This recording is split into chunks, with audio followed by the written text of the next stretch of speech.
球の皆さんこんにちは、ゲス君と申します。今日はウルトラマンメビウス最強怪獣ランキングトップ10。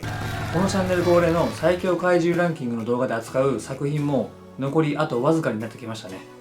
いつも通りこちらのルールにのっとって知名度とか個人的な好みとかキャラの格とかは関係なく純粋な強さのみで順位をつけました。ゲツ君はメビウス放送開始当時高校生ぐらいだったんですけど、弟は 3,4 歳で、そんな弟との思い出の作品なのでランキングを考えている時もいろいろ思い出して泣きそうになりました。まあそんなキメえおじさんのことは置いといて、バチバチにヤバいやつらが並んでいるランキングなので楽しんでいってください。ちなみに映像作品に登場した怪獣や宇宙人のみのランキングになっています。それでは順位発表です。どうぞ。10位は第34話に登場した光波宇宙人リフレクト星人。誘電体多層膜ミラーという構造の光線技が一切効かない特殊な体を持っています。倒すには物理攻撃しか手段がないんですけど、それも硬い体と盾で防がれるので半端な攻撃は通じなくて、ウルトラマンメビウスも一度敗北しています。防御面だけではなくて攻撃手段も剣やチェーン、鋼弾、連射など豊富です。それに加えて手段を選ばない姑息さや相手を挑発するような言動などメンタル面でも厄介な星人です。メビウスがウルトラマンレオンの協力を得て再戦時なんとか勝利できたリフレクト星人が10位にランクイン。9位は第37話に登場した宇宙三面魔像ジャシュライン。ふざけたような言動が目立つコミカルなキャラとは裏腹にとんでもなく強い怪獣です。その名の通り顔が3つあって、それぞれに人格もあって能力も違います。盾やブーメランを武器にする長男とスピードが売りの次男と念力やバリアが武器の三男の能力をタイプチェンジのように使い分けることができる万能な強さを持っています。その総合力でウルトラマンメビウスを圧倒してゴールジャシュラーという相手を金に変える必殺技でメビウスを金に変えてしまいました。ウルトラの父の助けがなければ当時のメビウスでは勝つことができなかった強敵ジャシュラインが9位にランクイン。8位は第29、30、48話に登場した無双鉄心インペライザー。スパークドールズなどではない本家のインペライザーで、ウルトラマンメビウスでは勝てないとウルトラの父が判断して帰還命令を出して、代わりにウルトラマンタロウを地球によこしたほどの強さです。そのタロウでも倒しきれないほどの強さを持っていて、タロウのストリウム光線を相殺できる威力のガトリングガンやかわしても追尾してくる両肩のビーム砲、さらには辺りを焼け野原にするバーニングサークルという無差別攻撃などとんでもない火力を誇っています。それに加えて状況に応じた武器に変化させることができる腕や360度回転する体などたくさんの武器があるんですけど、なんといっても最大の特徴は再生能力です。体を破壊されても瞬時に回復して、メビウムシュートぐらいの光線ダメージ程度ならもちろん再生して、ウルトラダイナマイトでバラバラになった時でさえ再生しました。その圧倒的な実力で視聴者に絶望を与えたインペライザーが8位にランクイン。7位はウルトラマンメビウス外伝ゴーストリバースに登場した宇宙恐竜 EXZ。通常の Z の火球をさらに強力にした火球をしかも連射することができるというとんでもない攻撃性能を誇った Z です。その火球に加えて近接戦闘能力の高さも脅威で、ウルトラマンメビウス、しかもバーニングブレイブとウルトラ戦士レベルの戦闘力を持つメカザムの2人がかりでもボコボコにするほどです。テレポートやバリアは使えないものの、その圧倒的な戦闘能力でメビウスとメカザムを敗北寸前まで追い込みました。エネルギーの消耗を早めるフィールドの補正があったとはいえ、バーニングブレイブとメカザムを同時にボコった EXZ が7位にランクイン。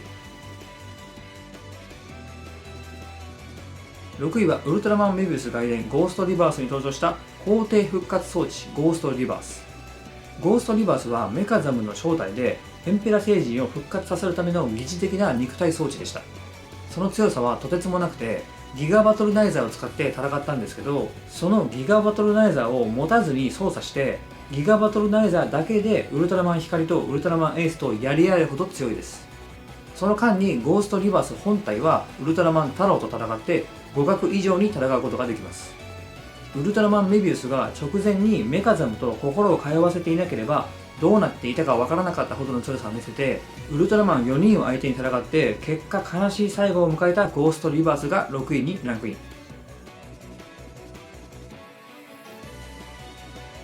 5位は第43話から46話に登場した冷凍星人グローザム。星ごと氷結させることも可能なほどのありえないほど強力な冷気を放つことができます。その冷気を口から吐いたり刺されれば氷漬けになってしまうグローザムブレードが武器で、実際にそれらを駆使してウルトラマンメビウスバーニングブレイブを氷漬けにして敗北させました。しかもあの8位にランクインしたインペライザーを倒したメビウムバーストでさえも打ち消してしまうほどの冷気をまとっているので、ただでさえダメージを通しにくいのに、なんとこの人不死身です。メビウムシュートで穴が開いても、ウルトラセブンのアイスラッガーで真っ二つになっても、2人の合体光線で粉々になっても一切ダメージはなく再生することができます。2人のウルトラマンと人類が力を合わせてようやく倒せたグローザムが5位にランクイン。4位はウルトラマンメビウス外伝アーマードダークネスに登場した暗黒魔外装アーマードダークネス。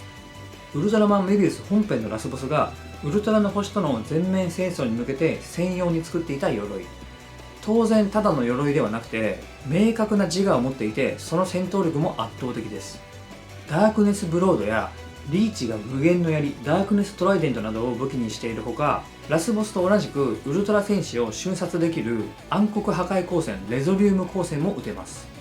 鎧なだけあってとてつもない防御力を持っていて、メビウスとウルトラマン光を圧倒しました。もしラスボスがこの鎧を着ていたらと思うと恐怖に震えてしまうほどの強さを持ったアーマードダークネスが4位にランクイン。3位は大決戦ウルトラ8兄弟に登場した究極合体怪獣ギガキマイラ。この登場作品自体の扱いが微妙で、メビウスのランキングに入れようか迷ったんですけど、メビウス本編中の時系列の未来が戦っているので考えた末入れることにしました。ギガキマイラは身長 512m 全長 738m というシンプルにはちゃめちゃにでかい合体怪獣で、その圧倒的フィジカルと合体した各怪獣の能力を使った攻撃が超強力なんですが、一番の武器は超絶的な耐久力にあります。ウルトラ戦士8人の合体光線がもろに直撃した後、ギガキマイラ自身の必殺技デザスタルバーストを跳ね返されてそれも直撃。その後に8人で繰り出す大技イリュージョニックアイスラッガーで全身を切り刻まれても、なんとまだ戦闘続行可能な異次元の耐久力を持っています。ウルトラ戦士たちに倒された怪獣の残留思念が合体したギガキマイラが3位にランクイン。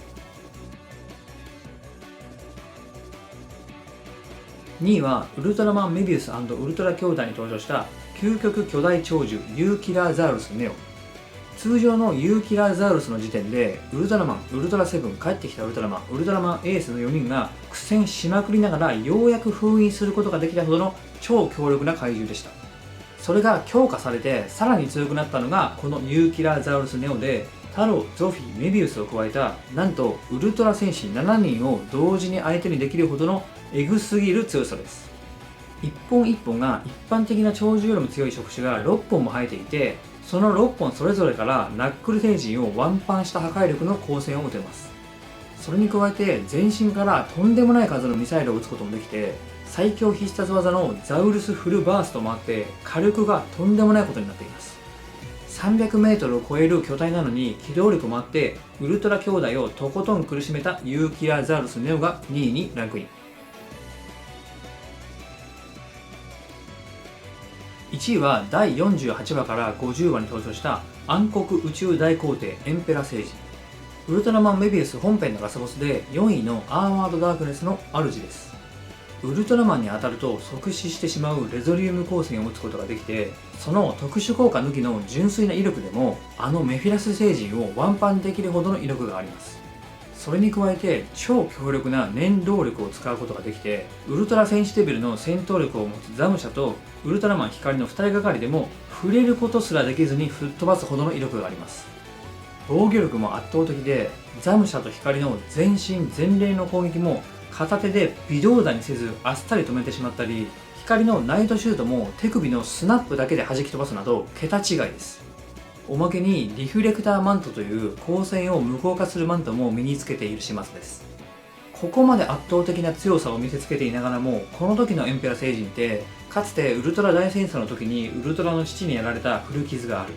その時使っていた剣を持ってきてすらない。当然鎧も着てない。メンタル的にもありえないほどのナメプ状態。そんな状態でこの強さですからね。手ぶらでフラッと来ただけなのに、メビウス、光、ザムシャ、ガイズをフルボッコにして絶望的な強さを見せつけたエンペラ星人が堂々の1位という感じでした。メビウスと人類が協力した最終回はもちろん最高だったんですけど、いつかウルトラ兄弟たちと本気のエンペラ星人の戦いも見てみたいです。あとはガディバとかロベルガー2世とかも強敵で、ちなみに11位は古代ゴンジアザーでした。ここまで見ていただいてありがとうございました。さよなら。